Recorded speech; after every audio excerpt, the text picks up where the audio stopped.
Hermanos, buenos días. Qué gusto verles una vez más a todos y cada uno de ustedes en este día. Y bueno, antes de comenzar la predicación, yo quiero agradecerle a Dios porque en esta semana permitió a mi esposa y a mí cumplir un año más de casados. Cumplimos 31 años de casados y bueno, pues ahora sí que le agradecemos a Dios, ¿verdad? Bueno, yo particularmente le agradezco a Dios por la vida de mi esposa, por todos estos, pues no solamente 31 años que me ha acompañado para trabajar en la obra de Dios, por lapsos de tiempo completo, por lapsos, haciendo cosas de manera parcial, pero pues siempre trabajando para Dios y bueno, también unos años antes, desde que éramos novios, bueno, pues ya tenemos casi 35 años sirviendo a Dios de manera conjunta ella y yo, y bueno, pues yo le agradezco a Dios por la gran esposa y mujer que es mi señora, entonces pues le agradezco a Dios por ello. ¿Okay? Vamos a continuar con el estudio de la palabra. Les voy a invitar que abran sus Biblias en el Evangelio de Marcos, en el capítulo número 1, y hoy nos corresponde estudiar los versículos 12 a 28. Marcos capítulo 1, versículos 12 al 28. Y bueno, en lo que ustedes lo encuentran y lo abren y lo tienen ahí, ahorita lo vamos a leer a continuación, quisiera mencionarles que a las personas que tienen entre 50 y 60 años ahorita, es decir, que andan sus vidas, ¿verdad? En los 50 y en los 60, a esa generación se le conoce como la generación de la obediencia. ¿Por qué se le conoce a las personas de estas edades de esa manera? Bueno, se les conoce así porque cuando ellos eran niños les tocó obedecer a sus papás. Y ahora que son padres, les toca obedecer a sus hijos, ¿verdad? Esa es una generación que ha aprendido lo que es el respeto y el valor a la autoridad. No va a pedir que ahora alcen sus manos, ¿verdad? Pero creo que aquí hay varios de esa generación, ¿verdad? Yo soy uno de ellos, por cierto, ¿ok? Se conoce como la generación de la obediencia. También quisiera decirles que uno de los principios más importantes que el Señor Jesucristo enseñó en el tiempo en el cual Él estuvo con vida aquí en la tierra fue el principio de la autoridad. El Señor Jesucristo mencionó varias veces que Él no hacía, que todas las cosas que Él hacía, no las realizaba porque Él quisiera hacerlos, sino que Él lo hacía porque esa era la voluntad del Padre. Uno de los pasajes más fuertes sobre este tema, pues es cuando Él está en el huerto de Getsemaní, cuando Él está a punto, ¿verdad?, de ser apresado y cuando Él está a punto de sufrir y Él en una de la oración que hace ahí en Getsemaní, Él le dice al Padre, ¿verdad?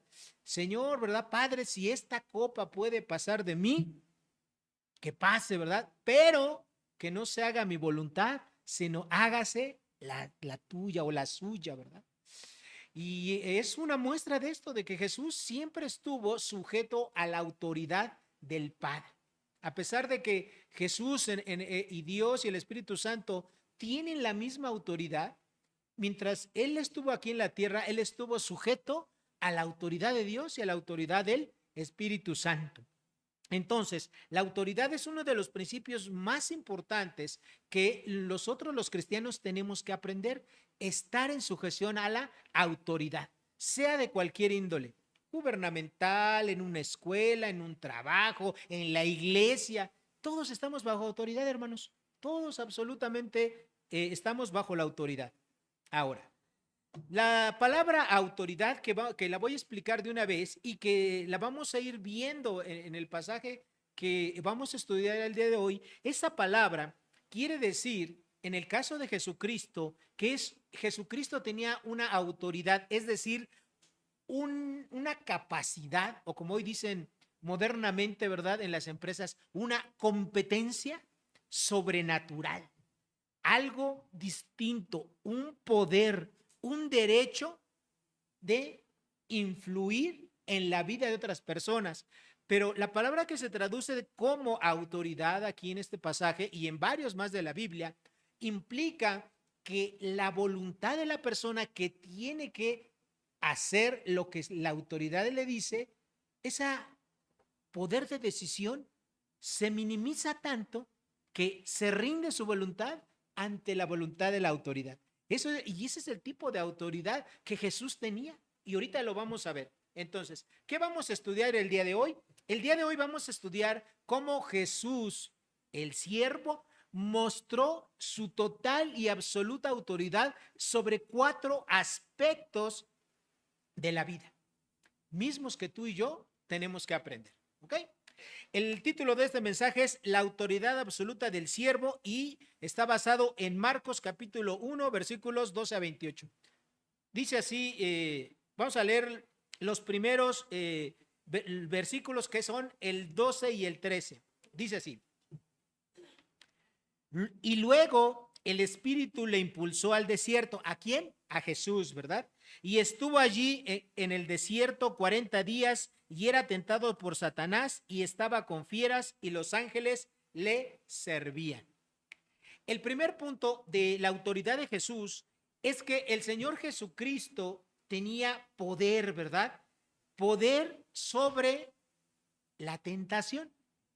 Aquí en Marcos, recordemos que Marcos es uno de los 3 evangelios llamados evangelios sinópticos. ¿Sí se acuerdan de esta palabra? Ya lo vimos en las clases pasadas. ¿Qué es una sinopsis? Una sinopsis es un resumen, ¿ok? No es tan amplio como nosotros lo podemos encontrar en Mateo, que abarca del capítulo 4, versículos 1 al 11, o en Lucas 4, del versículo 1 al 13. Aquí Marcos lo dice de una manera concreta, nada más dice que el Espíritu, es decir, el Espíritu Santo llevó a Jesús al desierto y estuvo allí 40 días. Bueno, en los otros evangelios dice, estuvo allí 40 días y 40 noches, ¿ok?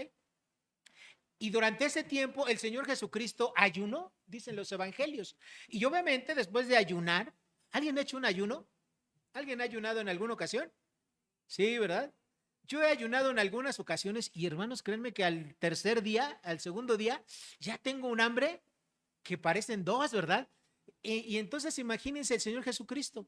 Aclaro, ningún ser humano propiamente puede vivir ayunando 40 días y 40 noches. Por eso es que ese tipo de ayuno de Jesús fue algo sobrenatural, ¿ok? Fue algo sobrenatural. Un ser humano, si deja de tomar agua, al tercer o cuarto día se acaban las reservas de agua de su cuerpo y empieza a tener alucinaciones. Se puede hasta volver loco. Una persona, un ser humano, típicamente puede durar hasta 7, 8 días sin comer, pero después de eso, hermanos, empieza a debilitarse tanto su cuerpo, ¿sí?, que incluso puede hasta morir del 8º, 10º día en adelante, ¿ok? Entonces, que el Señor Jesucristo haya ayunado 40 días y 40 noches, hermanos, eso es algo milagroso, eso es algo único del Señor Jesucristo. Pero eso, ¿dónde lo encontramos? Ya les dije, los encontramos en los otros 2 evangelios. Marcos nada más lo dice de una manera sinóptica, resumida, ¿verdad?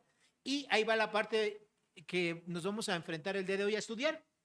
Dice, y era tentado por Satanás. Era tentado por Satanás quiere decir que Satanás le iba a poner pruebas, ¿ok? Entonces, aquí tenemos algo importante que aclarar.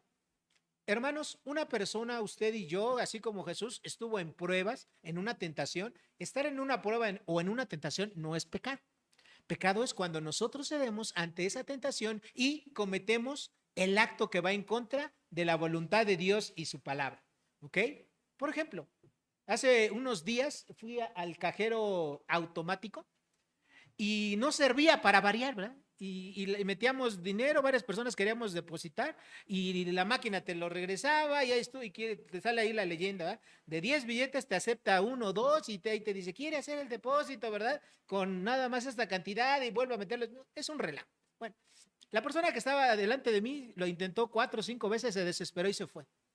¿Y qué creen? Dejó unos billetes de 500 pesos ahí. Y yo era el que seguía en la fila. Y estaba así, hasta me puse así de ladito, ¿ah? Para que nadie viera. Y ahí estaban los billetes afuerita, así como diciendo, agárrame, agárrame. Y en tu mente uno empieza a pensar, Dios, gracias por esta bendición, ¿verdad? Pero no, me entró lo cristiano y que le digo, señora, señora, ya la señora lleva como a medio estacionamiento, ¿verdad? Y ya que le hablan los que estaban atrás en la fila, ya que viene, le digo, señora, tenga su dinero. Ay, hasta me dijo joven, ¿verdad? Me dijo, ay, joven, muchas gracias, que no sé qué. Le devolví su dinero, ¿no? Pero ahí estaba la tentación, ¿verdad? O sea, ahí está la tentación. Si yo me hubiera quedado con esos billetes, no, a lo mejor nadie se hubiera dado cuenta, pero Dios sí se da cuenta. Entonces, si yo me hubiera quedado con el dinero de esa persona, hubiera sido un pecado, ¿verdad? ¿Sí? Y de aquí la hermana me ve así con cara, ay, pues sí, porque estuve en la tentación. Gracias a Dios hice lo que tenía que hacer, ¿verdad? Como cristiano. Bueno, Jesús fue tentado y obviamente no me voy a meter a explicar esta tentación. Cuando estudiemos Mateo, ahí lo vamos a ver detalle. Pero Jesús fue tentado en tres cosas, ¿verdad? Ustedes se acuerdan. Después de haber ayunado 40 días y 40 noches, él tuvo hambre. ¿Qué le dijo Satanás? ¿Verdad? Le dijo, ¿verdad? Dile, ¿verdad? Estas piedras que se conviertan en pan. ¿Y Jesús qué le dijo? No solo de pan vivirá el hombre. Jesucristo, cada una de las tentaciones de Satanás, Jesucristo la refutaba con la palabra de Dios. ¿Ok? Después, ¿qué le dijo Jesús? ¿Qué le dijo Satanás? Dice que lo llevó a un monte alto y le enseñó todos los reinos de la tierra, ¿verdad? Y dijo, si me adoras, van a ser para ti. Entonces, imagínense, Satanás primero tentó a Jesús en el alimento, que es una necesidad básica. Después en una necesidad de logro. Todos queremos progresar, ¿a poco no? Todos queremos tener un mejor trabajo, mejor ingreso, tener más cosas. Imagínense, ser rey de todo el mundo. ¿Cuántas personas no han tenido eso en su mente, ¿verdad? O de todo el mundo, o de un pueblo, o de su ciudad, o de un país, va a ser un presidente. Jesucristo rechazó eso porque él ya era el dueño de todo. Simplemente tenía que esperar el tiempo adecuado para eso, pero Jesús ya era el dueño de todo y refutó a Satanás, ¿verdad? Y finalmente, cuando Satanás con Jesús suben, ¿verdad? A lo más alto del templo y le dijo, pues aviéntate, pues, tú eres el Hijo de Dios. Dios va a mandar a sus ángeles que te sostengan para que no te pase nada. Y Jesús lo refutó diciéndole que no tentarás al Señor tu Dios y Satanás se alejó. ¿Ok? Hermanos, en lo que vemos aquí, aunque les digo, aquí lo vemos en resumen, cuando dice que era tentado por Satanás, lo que quiere decir, hermanos, es que Jesús tenía autoridad sobre su propia carne, sobre sus propias necesidades, y una autoridad que era total, una autoridad que era plena. ¿Ok? ¿Qué podemos aprender nosotros de eso, hermanos? Bueno, nosotros, al igual que Jesús, tenemos tentaciones, ¿sí o no? Sí, ¿verdad? Tenemos tentaciones. Dice la escritura, bienaventurado el varón que soporta la tentación. Todos tenemos tentaciones, hermanos. Quien me diga que no tiene tentaciones, pues o está muerto, ¿verdad? O no es cristiano, ¿verdad? Todos tenemos tentaciones. Entonces, lo que Dios quiere es que nosotros tengamos el poder, la autoridad sobre las tentaciones de nuestra vida. ¿Ok? Sobre nuestra propia carne como Jesús, sobre aquellas cosas que podemos desear y ambicionar. A veces esas cosas, hermanos, querer progresar, querer superarnos, no es malo, pero a veces la gente hace cosas incorrectas por lograr un mejor trabajo, un mejor ascenso, un mejor negocio. Y en hacer esas cosas malas, pues es obviamente donde se cometen pecados. ¿Ok? Y eso es donde precisamente los hombres y las mujeres cristianas, pues nosotros debemos de tener, ¿verdad? Ese dominio propio. Obviamente, ese dominio propio no se logra por nosotros. Es cierto que todos los seres humanos tenemos convicciones, es decir, tenemos principios en nuestra vida que aún como no cristianos debemos ejercerlos. Pero nosotros como cristianos tenemos una gran ventaja, hermanos. Tenemos al Espíritu Santo y el Espíritu Santo nos dota de poder para poder vencer las tentaciones, las pruebas de la vida y poder salir adelante de ellas. Ahora,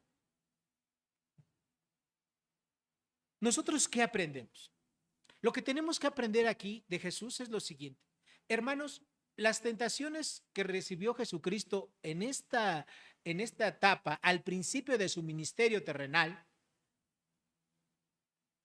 no fueron para ver si Jesucristo podía pecar o si Jesucristo no iba a pecar. Hermanos, Jesucristo no iba a pecar por una simple y sencilla razón, porque Él era y es Dios, y Dios no peca. La impecabilidad, así se llama este atributo de Jesucristo, la impecabilidad, es decir, que Dios, Jesucristo no iba a pecar, es un atributo de Él. Así como nosotros cuando estudiamos a Dios, ¿verdad? La persona de Dios, ustedes se recordarán que una de las cosas que hacen de Dios es su impecabilidad. Dios no puede pecar, ¿ok? Si Dios pecara, dejaría de ser Dios. No sería el Dios que nosotros conocemos y el Dios que dice la Biblia. Por lo tanto, Jesucristo no fue probado por Satanás para ver si pecaba o no, sino fue probado para demostrar que no pecaría jamás. ¿Ok? Ahora, cuando nosotros nos encontramos en tentación, debemos recurrir como Jesús a la palabra de Dios.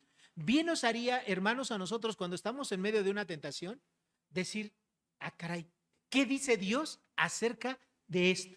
De este tema, antes de que actuemos, ¿verdad? Ahí cuando estamos en el momento de la tentación, hermanos, a veces la tentación, ¿verdad? Y nuestra mente, que es lo más rápido que existe, nuestra mente es más rápida que incluso que la luz. En nuestra mente, en fracciones de segundo, se dan muchos pensamientos. ¿Okay? Valdría la pena que cuando tú estás en la tentación, dijeras como dijo Jesús, ¿qué dice Dios acerca de eso? ¿Sí? Por ejemplo, cuando alguien te hace una propuesta que tú sabes que es una propuesta indecorosa o inmoral o que es algo de corrupción, que en tu mente tú pienses, ¿qué dice la Biblia al respecto de esto? O como decimos o le decimos a las personas que van empezando en Cristo Jesús, cuando tú no sepas qué hacer y tienes que tomar una decisión, pregúntate, ¿qué haría Jesucristo? Y si Jesucristo lo haría, entonces lo puedes hacer tú. Pero si Jesucristo no haría eso, la respuesta para ti es no hagas eso, ¿verdad? Jesucristo, ¿verdad? Entraría a ver esa película 10X, ¿no? Pues Jesucristo no entraría a ver, pues tú no entres, ¿verdad? A verla. Jesucristo contaría ese chisme, contaría ahí a sus 12 apóstoles y les diría el chisme. Entonces tú pregúntate, ¿y yo por qué lo voy a hacer? ¿Ok? Entonces, nosotros tenemos que aprender, hermanos, a responder a las pruebas de la vida con la palabra de Dios. Y si aún no conocemos la palabra de Dios lo suficiente, bueno, entonces nos podemos hacer la pregunta, ¿qué haría Jesús? Si Jesús haría esto, hazlo. Si Jesús no lo haría, pues tú evita de hacerlo. ¿Okay? La Biblia nos dice, ¿verdad?, que el hombre está sujeto siempre a pruebas y a tentaciones. Santiago 1:12. Las pruebas de la vida, hermanos, todas las pruebas que nos acontecen son pruebas para humanos, ¿ok? Para personas de carne y hueso. Pero Dios no nos deja ser probados o tentados más de lo que podamos soportar. Dice Primera de Corintios capítulo 10, versículo 3, ¿va? No os ha sobrevenido ninguna tentación que no sea humana, pero fiel es Dios que no nos dejará ser probados o tentados más de lo que podamos soportar, sino que dará la salida para que podamos, ¿qué? Soportar. O sea, Dios te va a dar la prueba, sí, pero también te va a dar la salida para que tú puedas soportar y pasar esa prueba. ¿Okay? Entonces, algunos de nosotros a lo mejor padecemos o hemos padecido por pruebas de enfermedad, de economía, de salud, qué sé yo, depresiones, ¿no? Digo, depresiones me refiero a presiones de la vida, ¿eh? No a depresiones de que estoy así, ya no me quiero levantar, no, no, ¿ok? Entonces, tenemos que saber que esas pruebas son parte de la vida, ¿ok? Las pruebas, hermanos, son permitidas por Dios para fortalecer nuestro carácter, para que nuestra fe se haga pura, más preciosa, dice la Escritura, que el oro. Hermanos, sin pruebas no hay crecimiento. ¿Sí? Es necesario las pruebas para que haya crecimiento. ¿Okay?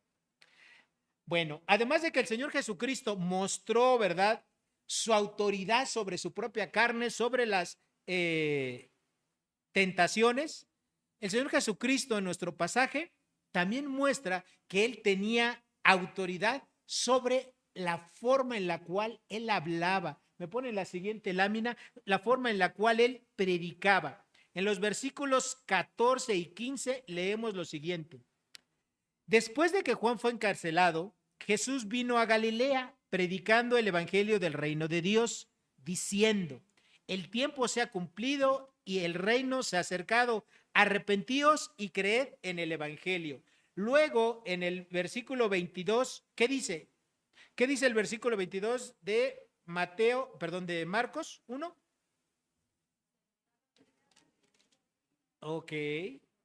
La gente, ¿verdad? Dice que se admiraban de su doctrina porque él enseñaba de una manera diferente, no como los escribas, ¿verdad? Él sí tenía autoridad.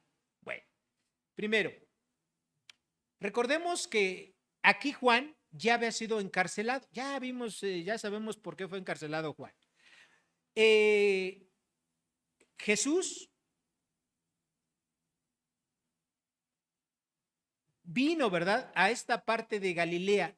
En Galilea, hermanos, en aquel tiempo reinaba un hombre llamado Herodes, el tetrarca. Se llamaba tetrarca, no porque fuera su apellido, ¿eh? Algunos cristianos me han dicho, ay, ese apellido tetrarca, nunca lo voy a escuchar. No, no era su apellido. Se llamaba tetrarca porque él reinaba sobre 4 provincias, ¿verdad? Entonces, este hombre, una de sus provincias que gobernaba era Galilea.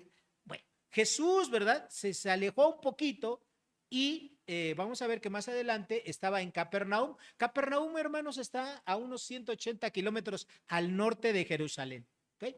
Entonces, Jesús, ¿verdad?, fue a Galilea predicando el evangelio del reino de Dios. Ahora, aquí nosotros lo tenemos en Marcos y en varias de nuestras Biblias que se traduce como estaba predicando el evangelio del reino de Dios. En las copias de los manuscritos originales no aparece la frase de Dios, sino que solamente Jesús estaba predicando el evangelio. Ahora, ¿qué decía esa parte del evangelio? Recordemos que la palabra evangelio, hermanos, quiere decir buenas noticias, ¿ok? Buenas noticias. ¿Y cuáles eran esas buenas noticias? Bueno, lo más importante de esas buenas noticias es que el Mesías que había sido prometido, ¿desde cuándo fue prometido a un Mesías, un Salvador para el mundo? Génesis capítulo 3, versículos 15 y 16, ¿se acuerdan? Después de la caída, ¿qué le dijo Dios a Adán y Eva? ¿Qué les dijo? Que iba a venir un Mesías, ¿verdad? Un Salvador, que iba a ser herido, ¿verdad? La serpiente Satanás le iba a herir en el calcañar, pero la herida que le iba a dar Jesús iba a ser en su cabeza, ¿verdad? Una herida mortal, lo cual se va a cumplir en Apocalipsis, ¿ok? Desde ahí está prometido ese Salvador, esa simiente. ¿Ok? Entonces, todo eso más todo lo que dice acerca de Jesús en los profetas, como por ejemplo en Isaías 7:14, ¿va? Donde les dice, ¿verdad?, que en la tierra iba a estar un hombre llamado Emanuel, que es Dios con nosotros. También lo tenemos en Mateo, que es uno de los nombres de Jesús. Entonces, imagínense, cuando Jesús les está diciendo que predicaba el evangelio, se refería a el Mesías prometido ya está aquí. El tiempo se ha cumplido. Recordemos que para estos momentos, hermanos, habían pasado como 430 años en los cuales Dios no había dado revelación de nada, ¿ok? Absolutamente de nada al pueblo de Israel y por lo tanto al mundo tampoco. Imagínense lo que es que no había ni un profeta, que no había nadie que declarara algo de parte de Dios a la gente por casi 430 años. ¿Ok? Entonces el tiempo, dice Jesucristo, se ha cumplido, el reino se ha acercado. ¿Ok?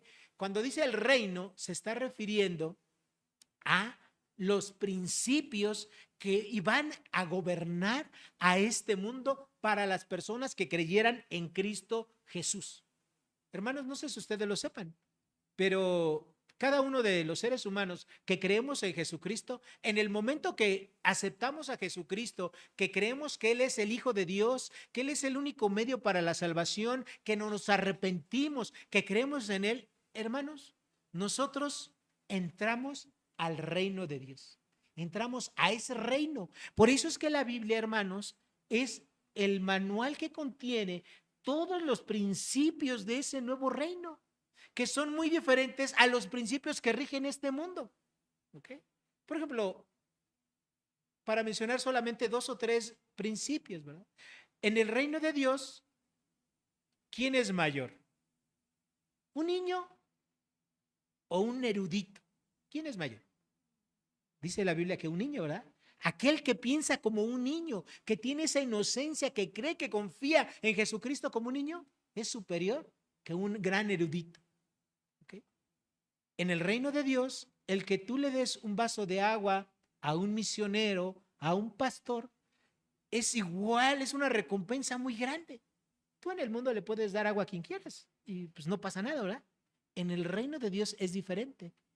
En el reino de Dios, cuando tú tienes un hermano necesitado, tú le das todo lo que puedas darle sin esperar que él te devuelva nada. En el mundo no se da eso. En el mundo alguien te ayuda, ¿por qué? Porque espera que tú más adelante le devuelvas esa ayuda. ¿Ok? Nadie te da nada por nada. Toda la gente te ayuda porque tiene un interés. Y bueno, esos son algunos principios, hermanos, pero hay muchísimos valores. Uno más, en el reino de Dios, hermanos, lo que Dios espera de cada uno de nosotros es que seamos fieles seguidores de Jesucristo. En el mundo, pues hoy tu fidelidad puede estar con una persona, ¿verdad? Hoy tu fidelidad puede estar con, a lo mejor cuando eres joven, ¿verdad? Con una novia. Ahí puede estar tu fidelidad, pero terminas con ella en una semana y ahora te enamoras de otra y ya tu fidelidad es con otra novia. Y terminas con esa y con la que sigue y así te vas. En el reino de Dios no, hermanos. Dios espera que tu fidelidad sea única y perpetua, es decir, perenne, de aquí hasta que te vayas al cielo para con Dios. Y así, hermanos, o sea, en el reino de Dios, los cristianos vivimos por principios que dice que para la gente que no es creyente, para ellos son ¿qué? Locura. Oye, pues ¿cómo es que tú tienes que de lo que ganas ir y dar el 20, 30 o X porcentaje de lo que Dios ponga en tu corazón? ¿Por qué tienes que ofrendarlo? Eso a la gente que no es cristiana es como una locura, ¿sí? Eso es una locura. Porque, bueno, si a lo mejor dices, bueno, si es tu hijo, tu hija o alguien muy cercano, pues sí lo das, ¿verdad? Pero ¿cómo vas a darlo para una organización? ¿Verdad? ¿Qué tal si los pastores hacen mal uso de? Eso es una locura para los de allá afuera, ¿ok? Entonces, eso es el reino, hermanos. Jesucristo estaba anunciando ese nuevo reino que ya había llegado aquí a la tierra. Y particularmente para que la gente creyera, ¿verdad? Y entrara a ese reino, tenía que hacer algo. Dice al final del versículo 15, arrepentíos. Es decir, la gente se tenía que arrepentir de su vida de pecado para poder hacer lo que sigue, ¿verdad? Dice el versículo en la última parte, y creer en el evangelio. Entonces, fíjense cómo es el orden. Jesucristo predicaba de el reino, los valores, y eso lo vamos a encontrar muy clarito cuando leemos Mateo capítulo 5, ¿verdad? En adelante, los últimos versículos, que es el famoso Sermón del Monte. ¿Sí se acuerdan? Las bienaventuranzas. Y Jesucristo ahí suelta, ¿verdad? Muchísimos de los valores del reino. ¿Ok? Pero para que una gente pueda entrar al reino de Dios, ser parte de la familia de Dios, tiene que arrepentirse primero y después creer. No se puede creer y luego arrepentirse. ¿Ok? El orden es primero me arrepiento y luego creo. ¿Ok? Ese es el orden correcto. Entonces, Juan el Bautista ya había sido encarcelado por Herodes, el tetrarca de Galilea. En fin, ya les expliqué toda esa parte. Ahora, ¿dónde vemos la autoridad de Jesús? Bueno, la autoridad de Jesús era única, inigualable. Nada con lo que se predicaba en sus tiempos. Jesucristo era un maestro de la comunicación por excelencia. Él hablaba, ¿verdad? De muchas maneras, pero particularmente utilizaba una forma de lenguaje, las parábolas, ¿ok? Para que toda la gente sea gran estudioso, erudito, tuviese mucho conocimiento, rico, etcétera, entendiera, así como que entendiera la gente más sencilla y letrados que no sabían leer ni escribir, como algunos de sus apóstoles, ¿ok? Y eso es hartamente difícil, hermanos. Por eso es que Jesucristo tenía autoridad sobre la predicación, la forma de comunicar el evangelio, ¿verdad? Y ahí en el versículo 22 decían, ¿verdad? Que él predicaba de una manera diferente, enseñaba con autoridad. Dice, no como los escribas. Es decir, como la gente erudita de aquel tiempo. El escriba, hermanos, acuérdense que eran personas letradas, personas que sabían perfectamente leer y escribir hebreo y arameo, eran los que se encargaban, ¿verdad? De hacer copias de la Biblia y como sabían mucho, pues en teoría deberían enseñar mucho. Pero la verdad de las cosas es que sus vidas no eran congruentes como era Jesucristo, ¿ok? Entonces, Jesucristo tenía algo que lo respaldaba, su testimonio, su vida. ¿Okay? Y eso es lo mismo que Dios quiere de cada cristiano. Que cuando tú hables del Evangelio, haya un respaldo atrás. Que cuando tú enseñes es porque tú primero ya lo viviste. ¿Ok? ¿Sí me explico? Eso se llama, no, la gente hoy lo llama congruencia. Nosotros los cristianos le llamamos un testimonio. Nuestro testimonio tiene que ser congruente. Lo que yo pienso, lo que yo hablo y lo que yo vivo. Eso es congruencia. Cuando tú conozcas personas así, cree en esas personas. ¿Sí? Que lo que piensan es lo que hablan y es lo que dicen. Eso es el testimonio. ¿Ok? Y Dios quiere que todos los cristianos seamos así. ¿Ok? Dios no quiere que los cristianos seamos como las personas que no le conocen, ¿verdad? Que dicen una cosa, pero hacen otra. Y de eso Jesús, como mencionaba a los fariseos, ¿verdad? A la gente religiosa de aquel tiempo. Ellos sí, ¿verdad? Le enseñaban bien a la gente todas las cosas, pero no lo hacían. ¿Ok? Los cristianos no tenemos que ser religiosos, tenemos que ser congruentes. La cuarta área de autoridad de Jesús, el siervo, es que las palabras de Jesús tenían tal autoridad que eran capaces de mover la voluntad de los hombres. Vamos a leer los versículos 16 al 20. Dice así Dios en su palabra ahí de Marcos capítulo 1. Andando junto al mar de Galilea, vio a Simón, que más adelante se le llamaría como Pedro, ¿verdad? Jesús le cambió el nombre a Pedro, que es más conocido para nosotros, y Andrés, su hermano, que echaban la red en el mar porque eran pescadores. Y les dijo Jesús, venid en pos de mí y haré que seáis pescadores de hombres. Y dejando luego sus redes, le siguieron. Pasando de allí un poco más adelante, vio a Jacobo, hijo de Zebedeo, y a Juan su hermano. También ellos en la barca que remendaban sus redes. Y luego los llamó y dejando a su padre Zebedeo en la barca con los jornaleros le siguieron. Hermanos, aquí en estos versículos del 16 al 20, nosotros vemos cómo Jesucristo tenía tan autoridad que simplemente con el hecho de decirle a la gente, sígueme, la gente le seguía. ¿Ok? Con esta sencilla frase, venid en pos de mí y os haré pescadores hombres. Y les estaba hablando un lenguaje que ellos entendieran. Pues leemos que ellos eran ¿qué? Pescadores. ¿Ok? Jesús no les dijo, oiga, vengan y los voy a hacer grandes discipuladores, ¿no? O los voy a hacer grandes predicadores. No, les habló en palabras que ellos podían entender. Jesucristo no les prometió, sígueme y te voy a dar una vida bien chévere, ¿verdad? Como dicen los venezolanos y los sudamericanos. Sígueme y tus problemas se van a acabar. Sígueme y tus enfermedades les vas a tener que decir a Dios, sígueme y te va a ir a todo dar, sígueme y te voy a dar abundantemente tantas cosas, sígueme, ¿verdad? Y vas a ser rico. ¿Les dijo eso Jesús? No, ¿verdad? ¿No les dijo eso Jesús? Y si no le dijo eso Jesús, ¿por qué usted le dice a las personas, acepta a Jesucristo y te vas a sanar?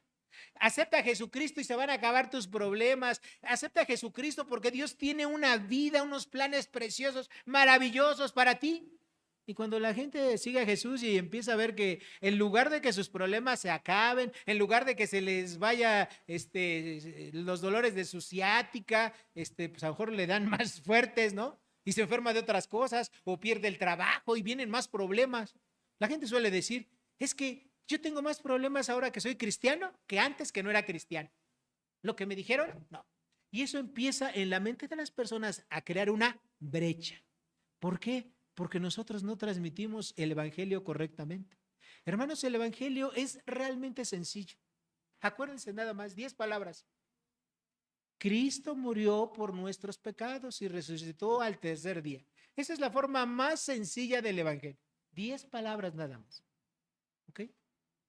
Esa es la forma más sencilla. ¿Dónde están todas las promesas de una vida abundante? ¿Dónde están todas las promesas de que Dios te va a sanar, te va a curar? Es más, hasta de mejor, sin suegra, ¿verdad? Hay gente que le dice, usted cree hasta sin suegra te va a dejar Dios, ¿no? Para que vivas feliz y contento, ¿no? ¿Sí? Hermanos, a veces los cristianos predicamos un evangelio que no es evangelio. O decimos cosas que Dios nos dice en la Biblia. Jesucristo, es más, parece que desanimaba a las personas. ¿Sí se acuerdan cuando habla con un joven que era rico, verdad? ¿Sí se acuerdan? Parece que Jesús entre menos lo siguieran mejor, porque él les decía la verdad. ¿Sí? Y la gente se desanimaba. De todas esas multitudes que lo seguían, ¿qué les decía? Bueno, estos me siguen porque los doy de comer, ¿no? A sus discípulos les dijo, bueno, ¿ustedes también se quieren ir? Pues váyanse, ¿no? Nunca los retuvo con promesas fantasiosas, como de candidato, ¿verdad? A presidente municipal o a gobernador o a senador o hoy que está de moda, ¿verdad? A juez, magistrado, etcétera, ¿no? Que hoy sí se va a arreglar todo. No. El llamado de Jesús a las personas que quieren entrar a su reino es el mismo, hermanos. ¿Sí? Es exactamente el mismo. Primero es el arrepentimiento. Te tienes que arrepentir de tu pecado, de tu vida que vivías. Bueno, yo espero que sigan viviendo, ¿eh? Que ya no vivan en eso, quiero decir. Tu vida de pecado, ¿verdad? Tu vida licenciosa como la mía o como la de prácticamente cualquier ser humano que tenía creencias incorrectas acerca de Dios y la salvación. Entonces, lo primero que tiene que haber en tu vida es el arrepentimiento para que después puedas creer. Creer, hermanos, quiere decir depositar plenamente tu confianza en el único que te puede salvar, que es Jesucristo. ¿Sí? Eso es creer, depositar plenamente tu confianza en Él. Y ahí es cuando cobra sentido lo que le decía Jesucristo, ¿verdad? Que cualquiera que se haga como uno de estos niños, ¿verdad? Y se lo dijo a adultos. No quiere decir que te hagas, que vuelvan a ponerte pañal, ¿verdad? O que vuelvas a tomar chupete, no. O que empieces a balbucear otra vez, no. Lo que quiere decir es que aquel que crea, que confíe en Jesucristo y se haga como uno de sus niños, ese va a ser grande en el reino de los cielos. Eso es lo que estaba enseñando Jesucristo. Hermanos, el llamado de Jesús es el mismo. A estos hombres y a los demás, ellos dejaron todo para seguir a Jesús. A veces aquí en la tierra, los seres humanos no queremos dejar nada. Queremos pertenecer a la familia de Dios, estar en el reino de Dios. Ah, pero ¿sabes qué? Esta clase de vida no la quiero dejar. Y eso no se puede. ¿Sí? Creer en Jesucristo vale la pena. ¿Sí? Depositar en Él tu confianza, seguirlo, ¿verdad? a lo largo de las décadas, vale la pena. Es la mejor decisión que una persona puede tomar. Dice la propia Escritura, ¿de qué le servirá al hombre que gane todo el mundo y pierda su alma? ¿De qué le sirve? De nada. Y usted como cristiano, si usted nunca había escuchado palabras como la que le estoy diciendo, piense en esto. Si usted es un verdadero cristiano, usted necesita dejar todo por seguir a Jesucristo. Porque dijo Jesucristo en otro pasaje. Todo aquel que voltee y mira, ¿verdad?, el arado, lo que está atrás, y se le hace mejor eso que seguirme, no puede ser mi discípulo. Y hoy en día la gente, ¿verdad?, por su comodidad, por seguir su estilo de vida, quieren estar en los dos mundos. Estar en el mundo, ¿verdad?, y estar en el reino de Dios. Hermanos, eso, ¿verdad?, para los que saben un poquito de matemáticas, de estadística, es mutuamente excluyente. Cuando estudias teoría de conjuntos, ¿verdad?, no, si tú eres A y tú eres B, ¿verdad?, hay una parte donde se intersecta, pero tú perteneces a un conjunto, ¿verdad?, ¿sí? Son mutuamente excluyentes. Si tú eres A, no puedes ser B. Si eres B, no puedes ser A. Así es. Tú no puedes estar en el mundo y al mismo tiempo estar con Dios. ¿Sí? Nadie puede servir a dos señores. Dijo Jesús, lo enseñó de otra manera, ¿verdad? No puedes servir a dos amos. Con alguno vas a quedar mal. Y cada cristiano tiene que decidir, ¿sí?, a quién seguir. Aquí el ejemplo de estos discípulos, ellos escogieron seguir a Jesucristo. Más tarde, ¿verdad?, ellos hasta le preguntaron, maestro, ¿verdad?, nosotros hemos dejado todo por seguirte, ¿verdad? ¿Sí? ¿Y qué les dijo Jesucristo? Bueno, cualquiera, ¿verdad?, que deje a todo, ¿verdad?, en el reino, va a tener muchísimo más, 100 veces más de lo que aquí han dejado. Pero lo más importante, hermanos, en el cielo vamos a tener la salvación. Vamos a vivir eternamente y para siempre con nuestro Señor y Salvador Jesucristo. ¿Ok? La frase, los voy a hacer pescadores de hombres, implica 5 cosas, hermanos. Ser un pescador de hombres, y para nosotros, es decir, una persona que le predica a otros el evangelio, y después de que les predica a la gente que acepta, los disipula y los establece en Cristo Jesús, eso es un pescador de hombres, implica 5 cosas. Y a veces los cristianos no queremos pagar ese precio. Número 1, paciencia. Tienes que ser paciente con las personas. Las personas muchas veces no aceptan el evangelio a la primera ocasión que usted les habla. Le tienes que predicar 2, 3, 5 o es más. Hay ocasiones que ya ni las contamos por veces, sino las contamos por años. ¿Sí? Por años. Orar por esas personas, predicarles por años, para que cuando llegue el momento, el Espíritu Santo haga su labor, ¿verdad?, de convencerlos del juicio, de pecado, de justicia, Dios les quite, ¿verdad?, esa venda de los ojos, les resplandezca la luz del evangelio y puedan entenderlo. Hermanos, eso se requiere paciencia. Tenemos que ser pacientes. Segundo, tenemos que aprender habilidades. Así como el Señor Jesucristo era un maestro de la enseñanza, nosotros también tenemos que capacitarnos. Y muchos de nosotros a lo mejor estudiamos el discipulado 1, ¿verdad?, y ya creemos que sabemos todo. No, hermanos, el discipulado 1 es muy bueno, es muy importante, pero eso es el principio. ¿Okay? Necesitamos capacitarnos para ser buenos comunicadores de la palabra de Dios. Tenemos que aprender a tener discernimiento y el sentido común. Tenemos que ser perseverantes y tenemos que ser discretos. No tenemos que andar comentando la vida de las personas a las cuales le estamos predicando el evangelio. Ahí están. Eso implica ser pescador de hombres. 5 cosas. Jesucristo tenía gran autoridad, ¿sí?, en su hablar, en su comunicación, de tal manera que la voluntad de los hombres se sometía a él. Y eso es lo que Dios quiere de cada uno de nosotros. Que prediques con autoridad, que haya un testimonio que respalde tus palabras y que tú aprendas, que te capacites para comunicar las verdades del evangelio.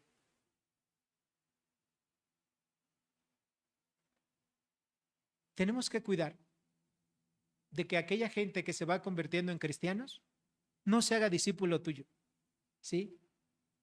Que no sea el discípulo, ¿va?, del hermano Jacinto o la discípula de la hermana Jacinta. No, los discípulos los tienes que hacer de Cristo. Son discípulos de Cristo. ¿Ok? Hay cristianos que piensan que son los dueños de las personas. ¿Sí? Y cuando están en una iglesia y le hablan a las personas de Cristo, y sí, las personas se convierten por la gracia de Dios, no de la gente. Y esas personas están ahí, los discipulan, los cuidan, los crecen. Y un día de la vida esa persona tiene una dificultad en la iglesia con otro hermano y dice, bueno, pues ya me voy de esta iglesia. Y además de que él se va y se lleva a todas las personas, ¿no? Piensa que las personas son de su propiedad. No, hermanos, ninguna otra persona es suya. Son discípulos de Cristo. Grábatelo bien, son discípulos de Cristo. Tú no moriste para que Él se salvara, ¿ok? No, fue Cristo. Son discípulos de Cristo, no tuyos. ¿Okay? Y en este aspecto de la vida es donde la gran mayoría de cristianos falla. ¿Sí? Muchos cristianos piensan, ¿verdad?, que son muy maduros porque tienen muchos años en Cristo. Hermanos, como dijo Albert Einstein, el tiempo es relativo, ¿verdad? No, hermano. No porque usted tenga muchos años en Cristo quiere decir que usted es un cristiano maduro. Un cristiano maduro se va a determinar, entre otras cosas, y una de ellas, que es el punto del día de hoy, es por la cantidad de discípulos que tenga para Cristo. Si usted tiene 30, 40, 50 años de Cristo, pero no tiene discípulos, le voy a decir algo y espero que no se enoje. Ha perdido el tiempo. ¿Sí? Ha perdido el tiempo que Dios le ha dado. Todo cristiano debe de tener discípulos en su vida. El que gana almas es sabio. El que no gana almas, eso no lo dice la Biblia, pero ¿qué será una persona que no gana almas? Si el que gana almas es sabio, el que no gana almas, ¿qué es? En palabras de la Biblia sería necio, ¿verdad? O tonto. ¿Usted qué es? Haga discípulos. Haga discípulos. La cuarta área de autoridad de Jesucristo, el siervo, y por cierto, aclaro, ¿verdad? Yo en esta mañana casi no me han escuchado decir el nombre de Jesús, ¿verdad? ¿Por qué digo el siervo, el siervo? Porque Marcos presenta a Jesús como el siervo, ¿verdad? El siervo. Entonces, en estas predicaciones me van a escuchar mucho decir el siervo, pero siempre refiriéndome a Jesucristo o al Señor Jesús. ¿Ok? El Señor Jesucristo, en los versículos 21 a 28, encontramos que Él tenía autoridad aún sobre un demonio. Y les voy a aclarar algo. Vamos a seguir estudiando Marcos y ahí vamos a ver que Jesucristo liberó a más personas de los demonios. ¿Ok? Bueno, Jesús se mueve un poquito, ¿verdad? A Capernaum, ya les dije Capernaum, unos 180 kilómetros al norte de Jerusalén, allá, ¿verdad? En el mar de Galilea, en la puntita, Capernaum era un puerto. Luego les platicaré más de esa ciudad. ¿Okay? Dice, versículo 21, y entraron en Capernaum y los días de reposo, entrando en la sinagoga, enseñaba y se admiraban de su doctrina, porque les enseñaba como quien tiene autoridad y no como los escribas. Pero había en la sinagoga de ellos un hombre con espíritu inmundo. En otras palabras, hermanos, con un demonio. ¿Ok? Con un demonio. Que dio voces diciendo, ¡ah! ¿Cómo dijo este demonio? ¡Ah! ¿Cómo dijo? ¿Cómo dijo este demonio? Esta ¡ah, hermanos! Es una exclamación, ¿sí? De angustia, de dolor. Este demonio dijo, ¡ah! ¿Qué tienes con nosotros, Jesús Nazareno? ¿Has venido para destruirnos? Sé quién eres, el Santo de Dios. Fíjense todo lo que dijo este demonio, hermanos. ¿Quieren que les diga algo? A veces ni los cristianos decimos esas cosas de Jesús. Y este demonio sí lo dijo. ¿Sí? Dice, vienes para destruirnos. Los demonios saben que sus días están contados. ¿Sí? Y este demonio pensó, ya está aquí Jesús, me va a mandar eternamente al infierno. O sea, es lo que pensó este demonio. Vienes para destruirnos, ¿verdad? Le dice Jesús Nazareno, hablándole por su nombre. Acuérdense, Jesús es el Salvador. Y Nazareno refiriéndose a Nazaret, de donde Jesús vivió en su infancia. Y dice, sé quién eres, el santo de Dios. ¿Se acuerdan lo que quiere decir santo?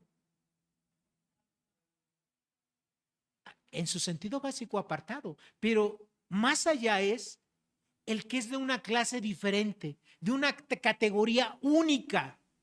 Eso es el santo. Tú eres el santo de Dios. Y mucha gente se pregunta, si este demonio le estaba diciendo puras cosas ciertas a Jesús, cosas que ni un hombre en ese momento le había podido decir, ¿por qué Jesús le dijo lo siguiente? Pero Jesús le reprendió diciendo, cállate y sal de él, espíritu inmundo. Y sacudiéndole con violencia y clamando a gran voz, salió de él. ¿Por qué Jesús hizo esto con un demonio?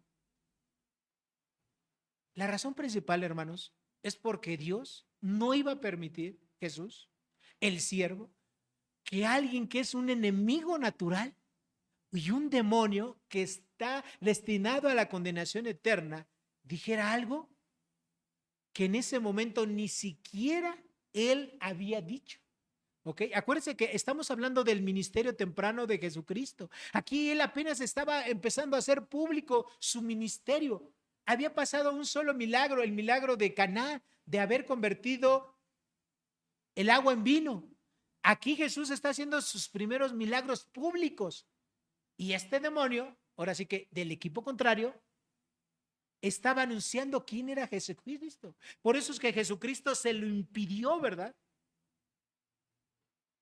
Después, en el versículo 27 dice, y todos se asombraron, todos los que estaban ahí, de tal manera que discutían en la sinagoga diciendo, ¿verdad? ¿Qué es esto? ¿Qué nueva doctrina es esta? ¿Con qué autoridad nuevamente? ¿Cómo es que Jesús, hablando de Jesús, porque así se referían los escribas y los fariseos a Jesús, ¿verdad? No sé si ustedes se acuerdan. O sea, era una manera, ¿verdad? Peyorativa de hablar de Jesucristo. ¿Ok? ¿Por qué tiene esta autoridad? Nuevamente, ¿por qué tiene esta capacidad, esta competencia, este poder, ¿verdad? De hacer que hasta los demonios le obedezcan. Imagínense, no dice la Biblia cuánto tiempo este hombre estuvo ahí yendo a la sinagoga, pero iba endemoniado, hermanos. Y los escribas, los sacerdotes y todos los estaban ahí a ver si eran muy, ¿verdad? Como decían los niños antes. A ver, ¿por qué no le habían sacado el demonio antes? A ver, porque no tenían autoridad, ¿sí? Porque era gente religiosa. Y eso mismo es lo que pasa a veces con los cristianos de hoy en día, hermanos. En su vida no hay poder. ¿Por qué? Porque es gente religiosa. Porque no hay un testimonio, ¿verdad? Porque no tienen el poder de Dios en sus vidas para estar viviendo de una manera sobrenatural y estar predicando, testificando. No lo hay. Y eso es algo muy triste para la iglesia de hoy en día. La gente se debatía, ¿verdad? ¿Qué es esta nueva doctrina? ¿Qué está pasando, verdad? Y dice el versículo 28, y muy pronto se difundió su fama en toda la provincia alrededor de Galilea.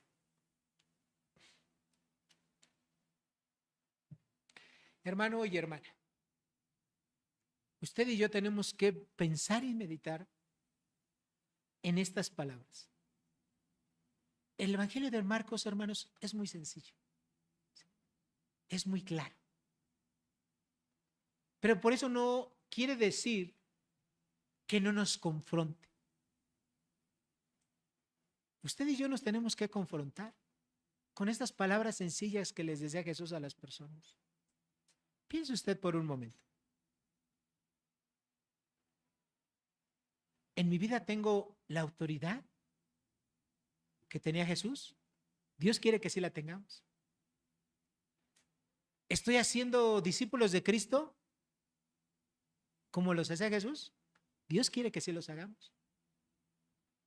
¿Estoy viviendo una vida congruente como la vio Jesús? Dios quiere que la vivamos. Dios quiere obrar por medio de nosotros. Y con eso no le quiere decir que voy a abrir el ministerio, ¿verdad? Aquí del exorcismo, ¿verdad? No, no. Es más, Dios ya ni siquiera nos invita a eso, ¿verdad? Es un ministerio limitado para algunas cuantas personas. Pero lo que Dios sí quiere, hermanos, es que nosotros nos sometamos a la autoridad de Dios.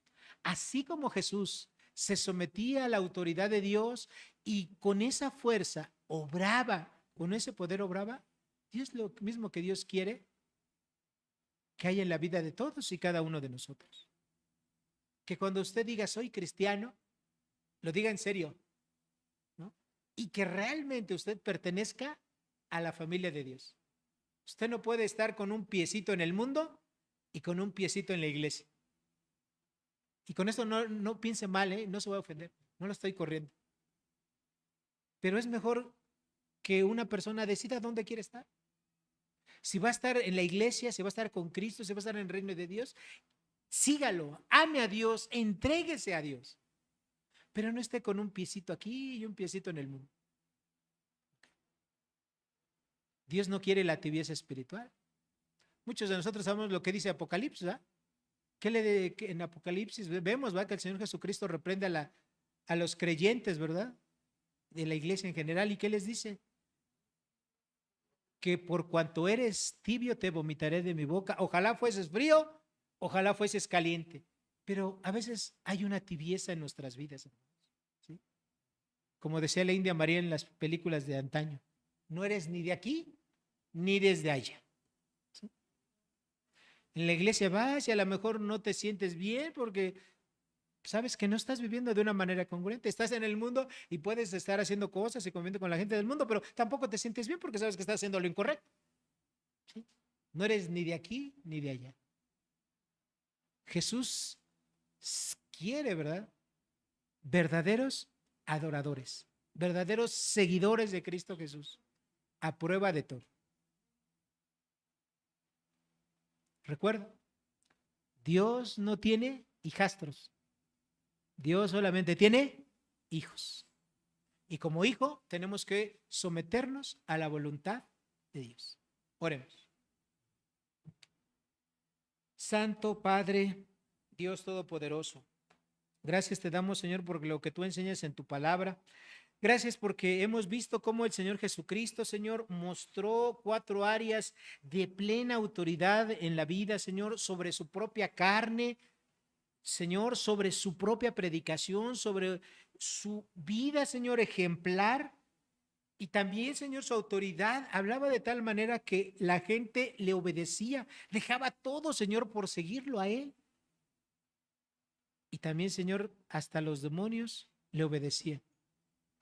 Padre, tú quieres que nosotros seamos como tu Hijo Jesucristo, que seamos congruentes, que seamos verdaderos cristianos y que, Señor, si bien que lo somos, que vivamos congruentemente, Señor, con lo que decimos que somos. Padre, si te hemos fallado, si a lo mejor hemos pasado periodos de nuestra vida viviendo de una manera que a ti no te agrada, Señor, el día de hoy queremos arrepentirnos, Señor.